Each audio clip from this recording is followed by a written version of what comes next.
Welcome to the debate. I want you to imagine reaching age 60, looking at your bank account and seeing exactly $0. Yeah, which is terrifying. It is. And for 46% of American households, that isn't some dystopian worst-case scenario. It is their actual reality. It really is a terrifying statistic. The paved road to a comfortable post-career life that we all sort of imagined, or at least were promised, it's completely gone. Exactly. It's vanished.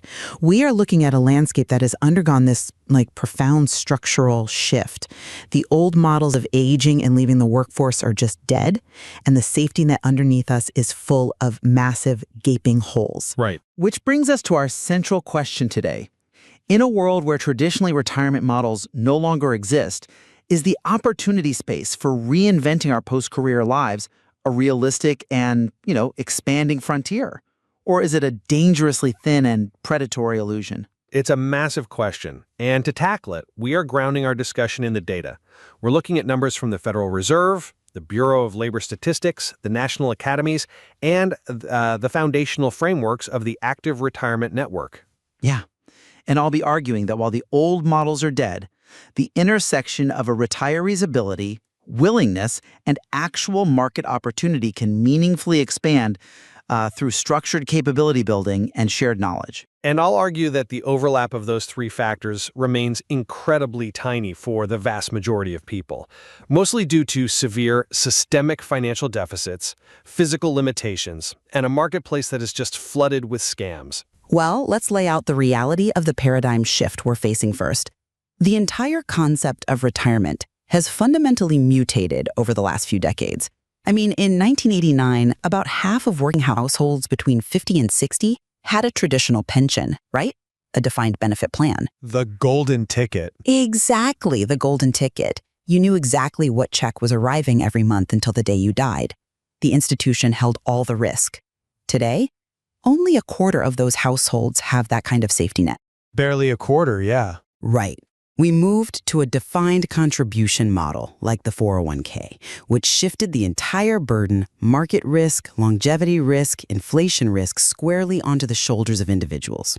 Expecting today's retirees to rely on the 1989 model is like trying to navigate a modern digital city using a 30-year-old paper map. The old roads simply don't exist anymore.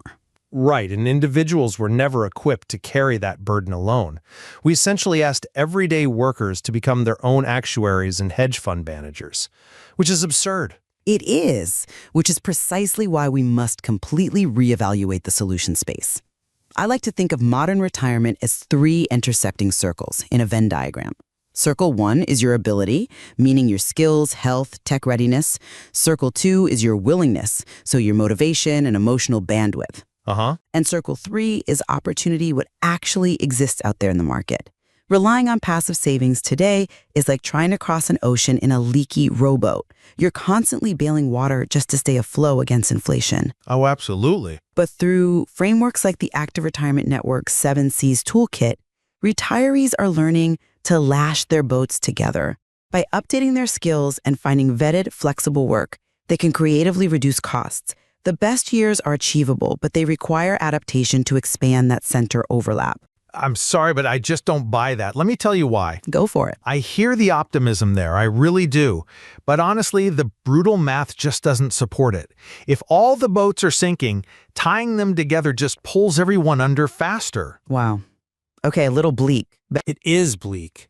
You're talking about updating skills and finding flexible work, but you are completely glossing over the thin solution space that defines this era of aging. We are not dealing with a slight map adjustment. We are dealing with a demographic falling off a financial cliff. Okay, let's look at the numbers then. Let's look at the USA Facts and Federal Reserve data. For those approaching traditional retirement age, so ages 55 to 59, the median savings is just $24,500. Yeah. The medians are sobering. There is no denying that. Sobering is an understatement. When we talk about your three circles, the willing and able factors are severely constricted by sheer physical fatigue, declining health, and rampant age discrimination in the workforce. Well, age discrimination is a real hurdle. Yes. In the what's out there circle isn't some frontier of golden potential.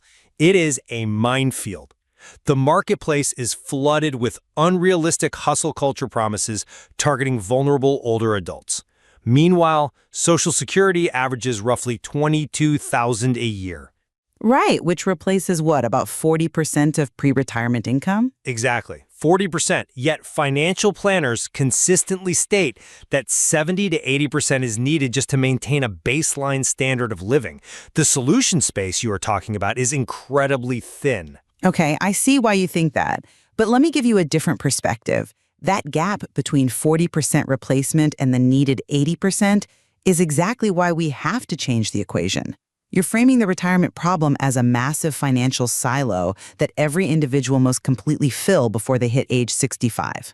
Because that's how capitalism works. But if they don't hit $1 million, you're saying they failed. That is an industrial era mindset. We have to look at the new balance sheet, cash flow and lifestyle design, not just static asset accumulation. But the assets dictate the lifestyle design. You cannot design a lifestyle without capital. You talk about optimizing expenses, but that assumes everyone starts from the same financial baseline, and they don't. No, of course they don't. Take the demographic gaps. A woman who has earned 82 cents on the dollar for her entire career cannot just optimize her way out of a mathematical deficit. We need to talk about the structural inequalities that got them to this deficit in the first place. The gender wealth gap is profound, yes. I'm not arguing that. It's devastating. It's the dark side of compound interest. Wage suppression over a 40-year career means a few $1,000s less in your 20s balloons into tens of thousands of dollars in lost compound growth by your 60s. Right. That is why 50.2% of women have absolutely no personal retirement savings. And it gets worse when you look at race and marital status. Unmarried individuals are far less prepared. And look at the median account balances among those who actually have savings. White households have 100,000, Hispanic households have 45,000, and Black households have 39,000. Wait, hold on. I want to pause on the debt numbers in this data too, because it is a critical piece of the puzzle. I'm looking at the stat that 62.1% of households led by individuals 65 and older carry debt, with a median of $34,000. Yes. So they aren't even starting at zero. They are starting in the negative. Exactly. You cannot ask an unmarried 68-year-old woman carrying $34,000 in debt to just become a micro-business operator or optimize her lifestyle. The solution space is constrained by very real, unyielding economic weights. That is a completely valid concern, but I would argue that starting in the negative is precisely why we cannot rely on passive savings models anymore. The traditional advice, save 10% of your paycheck and put it in an index fund, failed those demographics you just listed. Well, they couldn't afford to save 10%. Exactly. Because it failed, we must find alternative ways to generate value in later life. If we just accept the deficit and say the solution space is too thin, what is the alternative? Just giving up? The alternative is demanding stronger public safety nets, not pushing the burden back onto the exhausted individual under the guise of reinvention. But waiting for sweeping macroeconomic policy changes does not help the person turning 65 tomorrow morning. That is where capability building actually intervenes. Let's look at how money is actually spent, according to the Bureau of Labor Statistics. Okay. Housing costs account for 35.2% of retirees' budgets. It is the largest single expense, averaging over $20,000 annually. If a retiree is sitting on a fixed income, trying to maintain a suburban home alone, of course the math fails. Sure. But what if we change the variables? Through creative lifestyle design, like shared housing models, or by leveraging platforms to become a micro-business operator, like becoming a provider in the active retirement network, the fundamental math changes. Wait, what exactly is a provider in this context? What is the 7 C's toolkit you mentioned earlier? Because I gotta be honest, it sounds a lot like gig economy task work disguised as empowerment. Are we asking 70-year-olds to deliver groceries? No. I am glad you asked that because it is a crucial distinction. It is not Uber for retirees. Okay, good. The 7 C's toolkit, which focuses on elements like capability, connection, and contribution, is a structured framework designed to help older adults package their existing lifetime of skills into manageable, localized services. Like consulting? Exactly. A provider in the active retirement network might be a retired teacher who uses the network's templates to set up a small tutoring consultancy, or an administrator who coordinates shared housing for peers. Okay. It is about pooling resources and operating within a protected, vetted network. It bypasses the predatory open market you rightly criticized earlier, providing low-barrier entry to supplemental income that doesn't require a master's degree in modern tech entrepreneurship. Well, that mechanism of action, staying within a vetted network, makes sense in theory. But have you considered the physical and cognitive realities of aging? This isn't just about financial ledgers and sharing a house. You mean health decline? Let's talk about the great destroyer of retirement budgets, healthcare. Fidelity estimates that a couple retiring in 2021 needed $296,000 in savings just to have a 90% chance of covering their healthcare expenses. Wait, hold on. I have to stop you there. Nearly $300,000 out of pocket? After Medicare? Yep. After Medicare. If I'm listening to this right now, I'm terrified. How does any localized consulting business or shared housing model make a dent in a $250,000 medical deficit? It doesn't. And that is exactly my point. That $296,000 covers the premiums for Medicare Parts B and D, out-of-pocket costs, and prescription drugs over the course of a retirement. Healthcare inflation outpaces standard inflation significantly. Right, it's brutal. And here's the kicker. That staggering number doesn't even fully account for long-term care. Medicare does not cover custodial care.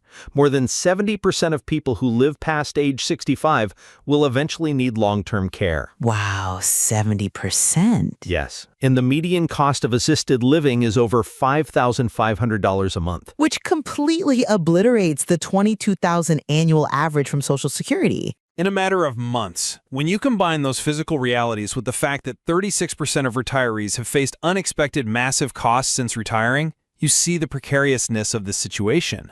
I hear you, but... No, think about it. Asking an exhausted 70-year-old who might be dealing with arthritis, managing chronic conditions, or caring for an ailing spouse to re-enter the workforce, it entirely ignores their emotional bandwidth and tech readiness. You cannot hustle your way out of chronic illness. The physical limits restrict the ability circle far more than a positive mindset or a toolkit can expand it. Okay, I am not convinced that those physical limitations render the solution space completely null. You are treating the aging process as a uniform, inevitable march toward invalidity, but the data on longevity suggests a much more nuanced picture. Nuanced how? Average life expectancy is projected to reach 78.1 years by 2050. People are living significantly longer, and with that longevity comes a deep psychological need for purpose. So let me ask you this. If 70% of retirees wish they had started saving earlier, the financial regret is obvious. But does a lack of past savings negate their capacity for present adaptation? It doesn't negate their capacity, no, but it severely limits their options. It limits the traditional options, but human beings are profoundly adaptable. You bring up health, which is critical, but let's look at the biological mechanism of purpose and engagement. Work in the context of a supportive network isn't just income, it is a cognitive anchor. Okay, but a cognitive anchor doesn't pay for a hip replacement. No, but engagement is actually a protective factor for cognitive and physical health. The Active Retirement Network's vision isn't about squeezing more labor out of tired workers to pay for assisted living. It is about making retirement a chapter of meaningful connection that delays the need for that intense care in the first place. Delaying it, maybe, but not avoiding it. When retirees engage in part-time work, consulting, or community service, they are maintaining neuroplasticity. They are building cognitive reserve, which directly combats the onset of decline. They are maintaining a reason to get up in the morning. Separating the legitimate, age-inclusive opportunities from the predatory ones is exactly why structured communities are essential. Structured communities are great in theory, but let's talk about the reality of the social fabric right now. You mentioned purpose and engagement, but we are facing an absolute crisis of isolation. We are. This is where I think the willingness circle of your Venn diagram shrinks to almost zero for millions of people. Have you read the National Academy's report on this? I have. The findings on social isolation are staggering. They are a literal public health emergency. The National Academies called social isolation and loneliness in older adults a significant public health problem. We are talking about biological mechanisms here. Yeah, the physical toll is real. Exactly. When someone is chronically lonely, their body remains in a constant state of low-grade stress. Elevated cortisol levels lead to higher risks of depression, anxiety, heart disease, stroke, dementia, and premature mortality. In fact, prolonged social isolation carries health risks equivalent to smoking 15 cigarettes a day.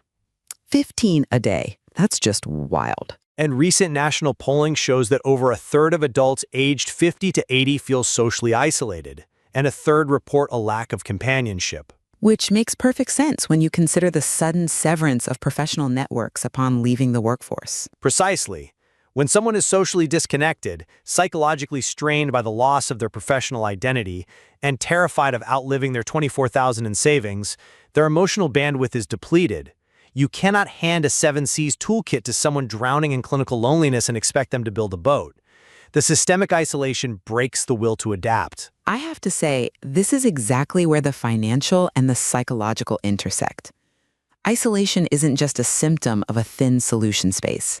It is the walls of the box. Yes. I completely agree with you on this point. In fact, I think this is the very crux of the debate. It is the mechanism that makes the financial deficit fatal. When you are alone, every unexpected expense is a catastrophe. When you are alone, a complex medical bill is an insurmountable wall.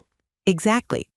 If we isolate the financial numbers, the 24 grand in savings, the 5,000 monthly assisted living costs, the massive healthcare premiums, it looks like an unwinnable game. Because it is. And if a retiree tries to face those numbers alone, in their house, isolated from peers, it is an unwinnable game. That isolation shrinks both the ability and willingness factors to absolute zero. But that is precisely why the paradigm of retirement has to shift from an individualistic withdrawal from society to a collective re-engagement. So you're saying the solution to the systemic financial failure is social cohesion? I am saying social cohesion is the prerequisite for financial survival in this new landscape. You rightly pointed out that the marketplace is predatory. A 75-year-old widow trying to find a legitimate way to supplement her Social Security on the internet by herself is highly vulnerable to scams. Highly vulnerable. But a 75-year-old widow who is part of a vetted, active network of peers who share resources, review opportunities, coordinate shared housing to cut that 35% expense, and build micro businesses together, she is protected. The opportunity space, what is actually out there and what we can actually do, only grows when we pool our psychological and informational resources. I see the logic in that. The National Academies report makes it very clear that loneliness has physiological consequences that destroy health. So mitigating that loneliness isn't just a nice social benefit, it is a critical healthcare intervention. Yes. If a community can pull someone out of isolation, it physically reduces the cortisol levels, which in turn reduces the healthcare costs we were just talking about. Precisely. If you are engaged, your neuroplasticity is supported and you are healthier. If you are healthier, your medical costs decrease. If you have a network, your housing costs can be optimized through shared living or localized support. Right.